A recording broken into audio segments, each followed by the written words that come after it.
Hello, everyone. Here we are. We are here today to talk to you guys about a cocktail called the Wobbly Walrus and how to displace your RSPs or money while purchasing a house, because you can displace a couple of different things, and what that means for you in regards to your capacity to buy the house. So we have Sydney here, Widmer, yes, you bet. Perfect. We have her here. She's a mortgage broker with Mortgage Architects, right? Advanced mortgage. Sorry. No disrespect to mortgage architects. Yeah, we're advanced people. Yeah, they're advanced. And we're here to talk to you about all of this, and she's going to help with her level of expertise about how to do all this. So we're going to start with the cocktail like we always do, and it's her first time on the show, so give her lots of encouragement because she is a Tipsy Realtor virgin. Oh, Tipsy Realtor virgin. Things I didn't think I'd put on my resume. All right, so let's start with the cocktail here. And we've got all of the ingredients on, but it is a little bit more of a complex cocktail. You're starting with your shaker full of ice. And I'm going to start actually just because it's right here. I got it from the Real Canadian Superstore, the coconut cream. And we're going to put in our 3/4 of an ounce there. I can already smell it because of the coconut cream. It smells so good. And then we're going to do our 1.5 ounces of coconut rum, which we have this shipwrecked. It's not local, but coconut rum isn't really an Alberta thing. Not yet anyways. Belvedere vodka. There is a lot of great local breweries when it comes to vodka, but we are using Belvedere vodka today. 1 ounce. And half an ounce, sorry, that's going to be a little stronger. And then 1 ounce of Kahlua, which I really think there's only really very few coffee liqueurs, but Kahlua is one. And then half an ounce of lime juice. Lime and coconut, is there a better mix? I know, right? I'm like, so there's a song, right? The lime and the coconut. As made famous by Practical Magic. That's right. And then 1 ounce of double cream, which in Europe, double cream is actually 85% cream, but here our double cream, or 48, no, it's 48%, sorry, 48% cream. But here you just use the 35% whipping cream. If you have a cow at home, just put a couple shots in. There you go. Now we're going to take. So Anna always dances. Oh, does she? I mean, how can you not? You're shaking a delicious cocktail. Like, let's go. Exactly. Even if I can't say the name 5 times fast, so that's fine. Right. But I will say Anna's away on vacation, and I'm back, obviously, because it's Anna's turn to travel now. She's away in Mexico working hard at relaxing and enjoying her friend's wedding. Oh, beautiful. Is there a better place to get married than Mexico, right? Honestly? Don't make me do all the work. I'll just show up and get married. Thanks. There we go. Into our cocktail glass. And here you go. Amazing. See, look at that. So grab your drink. Oops, I'm spilling. I always make a mess. Well, it's not the Tipsy Realtor for nothing. Oh my God, that smells amazing. That actually is a really good one. That's creamy. Dangerous. I know, it's creamy. It's like, oh my word. You taste the lime, but you taste the coffee too, and I don't know how to explain it. And the coconut. I know. Yeah, that's a really good one.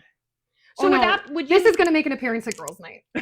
100%. So would you do this before, after, or during dinner?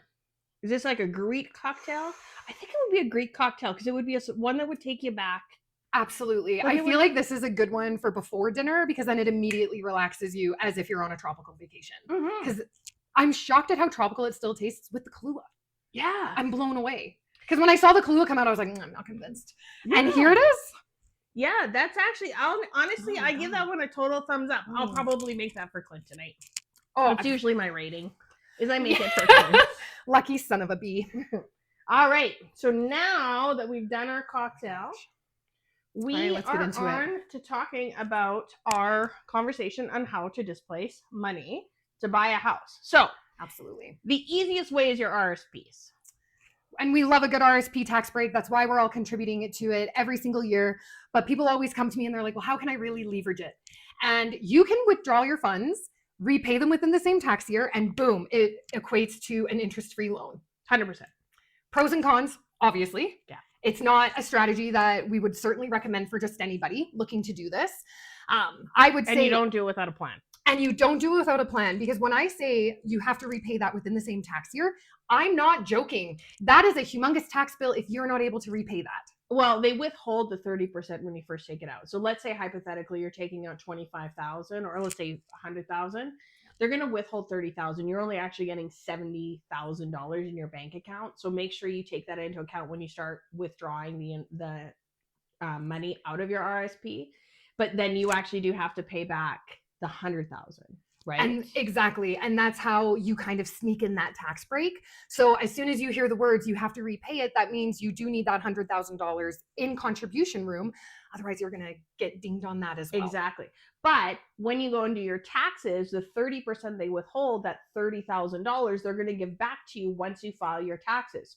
So you're temporarily displacing that $30,000. And then, of course, you can put it back in your RSPs or however you want to do it. So the trick is you take it out within the calendar year of taxes, and then you have until the end of February to repay it in that RSP tax year. So you get a total of 14 months to kind of repay it if you do it right after January, but you have to have a plan on how to repay it. Are you getting a bonus? Do you have a settlement coming in? Do you have a large sum of money coming somewhere? Is there a property you're selling? Exactly. Is there a property you're selling? That's actually a really good one. I never even thought about that. That one's a great one.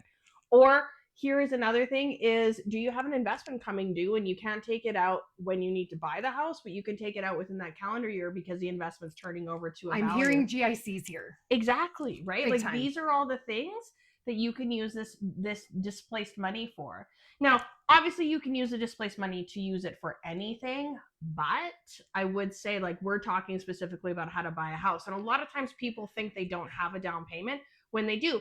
And if you're a first-time home buyer, you can just borrow from your RSPs. But if you're not a first-time home buyer, you don't have that same privilege unless you've just broken up in a matrimonial relationship. Which hopefully isn't really happening, but at least that's one benefit if it does. Yeah, not happening here. I don't think, you know what, I've been through so many divorces with other people, and my husband being a police officer has been through so many, that honestly, we just look at each other and think we're not that mad. Can't be that mad. Can't be that mad. So when we talk about the calendar year, I just want to throw out a quick example to make sure that there's no room for misinterpretation here. If you're purchasing a home in June and you're taking out those RSPs in May, great, they need to be repaid by February of the following year. So you're giving yourself a lot of time there. If you're purchasing a home in January, you have to repay that real quick. Yes, exactly. So that's definitely something to keep in mind. Pros and cons. Pro, interest-free loan. It is. Fantastic. Yeah. We love that. But it also, when we say interest-free, the money that you take out is not accruing any interest. And if the stocks or whatever you have it in, takes a shot up because, you have the next, I don't know. You took the words right out of my mouth. Because that is the immediate balance to that. So, I mean, if your RSP strategy is pretty conservative, you're probably not going to lose a huge amount of money here, but it is a strategy, and it's something to discuss with your mortgage broker. It's something to discuss with your realtor, and it's something to discuss with your investment advisor, because they're going to be the ones that are a little bit helpful. Advisors never tell you to take the money out and displace it. I don't know. I'm 50-50 on the investment advisor. The 50 for pro, it really, if you're in a high risk investment, that's a good time to have a chat. If you're in something very conservative, you're not going to lose an immense amount here. And it can get a little bit tricky when it comes to the spousal RSP contribution side of things. So this is actually a trick that I actually had a couple do, because I did have a couple do this. So what they did is they took the RSPs out of his RSPs, and then they resubmitted to her RSPs because,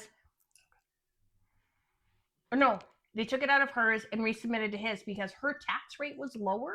Oh, clever. And his was higher. So they got a bigger refund back on his and took it out of hers and let her take the tax hit. So it actually ended up them with more money because of that. So that actually is something to consider when you're doing this, which was super cool when they did it, is because they resubmitted to the other spouse's RSPs because their tax rate was drastically lower. There you go. So that is another way to do it, to displace it and then refund it back to the other partner. Of course, assuming that you and your partner are going to stay together and everything's happy and blah. And then we're not worried about that divorce side happening. But then it's just matrimonial law. You're going to split everything down the middle, hopefully. Exactly. But what's nice is you can do this strategy multiple times. Now, as a mortgage broker, I have to go through all the different transactions and accounts. So if you're doing this on a regular basis, the con here a little bit, there's probably going to be some extra due diligence. Where are all these funds coming from? You're going to have to provide a little bit more paperwork. But at the end of the day, this can be repeated. Absolutely. Now, the other thing that's kind of cool about this as well, it was just in my head and I think it might have left, but I don't know. It left. It'll come back. It was a really good idea. And don't forget about administration costs. Your financial planner is probably not going to move around all this money for free. That typically doesn't happen. So it's just something to consider. It's not going to cost you an arm and a leg. Yeah. Maybe just like a digit on your phalanges. So those are all things. And this is where when you make these kind of plans, put them out totally, like lay them out. So my husband jokes around and calls me a calculon when we're making investment strategies or purchasing Just another your husband house. calls you that? I know, right? Me, all my friends laugh about my spreadsheet love. So all of these things that we do, and make a big plan, like sit down and plan it out. How am I going to do this? Why am I doing this? When am I paying it back? Oh, I know what I was going to say. The reason why this also might be beneficial for people, even first-time home buyers, is that if you're a first-time home buyer and you're really at the top of your borrowing ratios and you're going to borrow against your RSP and it's going to drop you down in the amount that you can lend, this might be the way to do it as well, as long as you've got that money back. So it's a way to get around it affecting your borrowing ratios if you are that first-time home buyer that's tapping out at the top of those. And it's a beautiful way to avoid gifted down payment. Now, we all know lenders allow it, but man, does it look a lot stronger as an application for you to say it's coming from a REIT. Now, I'm not saying you could do this, but if hypothetically you were getting a gift and it's not from an immediate family member, you could displace your RSPs and replace your RSPs.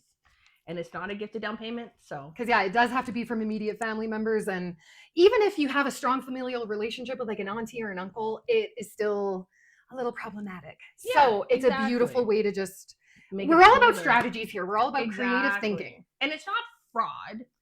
Absolutely not. This is fully legal through the CRA. Yes. Everything is above board. Well, and the gifted down payment part isn't fraud either, because you're taking it out of your RSPs, and how you're paying back your money from your RSPs, the bank doesn't care. It has nothing to do with the bank. It has nothing to do with the bank.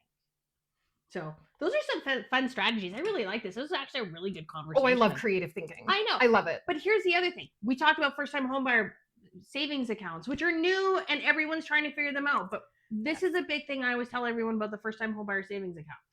Just because it's a first-time homebuyer savings account, you have to dissolve it when you purchase a house and take all the money out, but you don't have to use it only on a down payment. Which nobody realizes. I am such a proponent.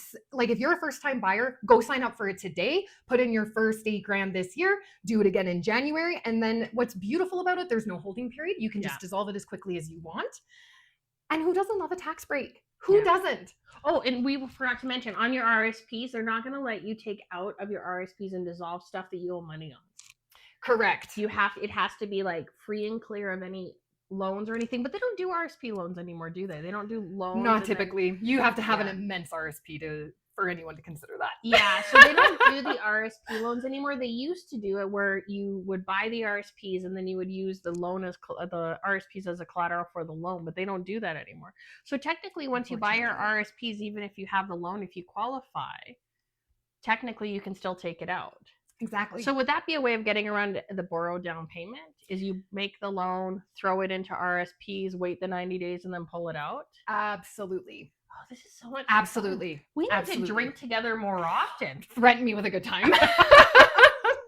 So, no, whatever helps people buy houses, because I think we're at a point where we can all agree the system is not necessarily set up for the smaller, potatoes. I consider myself a small potato, and I know the system's not set up to help me succeed. So if we can put together a strategy for you to help you start that home ownership journey or expand your home ownership journey into rental properties, vacation homes, let us help. Airbnbs, my favorite topic. Oh my gosh. And my least favorite topic as a mortgage broker. Oh, really? I love Airbnbs. I know that they're complex when you're getting financing on the first one. And then the second one's a little bit harder. But once you get to 4, it's super easy. Once you get to 4, it's very easy. I agree. But those first couple, people sweat it out. But that's what Yeah. we're here for. We're here to sweat it out for you so that you can enjoy Exactly. the process and know that you're getting the tax breaks available as interest free as possible. That's what we're here for. Wonderful. Okay, so we're gonna end the show now, but you don't know about this, but we give away every single. You get to hold it Oh, I get and to show hold it to it. the screen. We give away a prize every single month, and this month we're giving away a smoker for your cocktails because we always like our smoky winter cocktails. So at the first show in December, we'll be drawing, and you can enter to win this on Facebook if you like, share, and love, on LinkedIn, on Instagram, on YouTube, me or Anna, either one. Your name is entered on TikTok. Like, love, share, comment, give us suggestions, share it to your Let's get a friends. little zoom in. And remember that if you like and love the show, if you share it to your friends, tag a friend, or comment, depending on what you do, you get more entries. And you get an entry for every time you do it. So if you really want this, make sure your name is in there. And then next week, we're going to do the Winter Forest cocktail, and we're going to talk about the importance of utilizing summer photos all year round. And we have another special guest because as much as Anna likes to drink alone, I don't. So we have guests coming next week as well. So we just want to say thank you so much. And remember, if you are looking to buy or sell a house, go to our website, contact myself, Anna, and of course, Sydney, because we do refer business to her all the time. And make sure that we can put together your strategy for mortgages, for real estate, for investing, anything like that. Tell your friends, family, coworkers, people you like, people you don't like, neighbors you want to get rid of, neighbors you hope will come and become your neighbors. Absolutely. Make sure they call us because we want to be here to help them out. Hope you guys have a great day. See you later.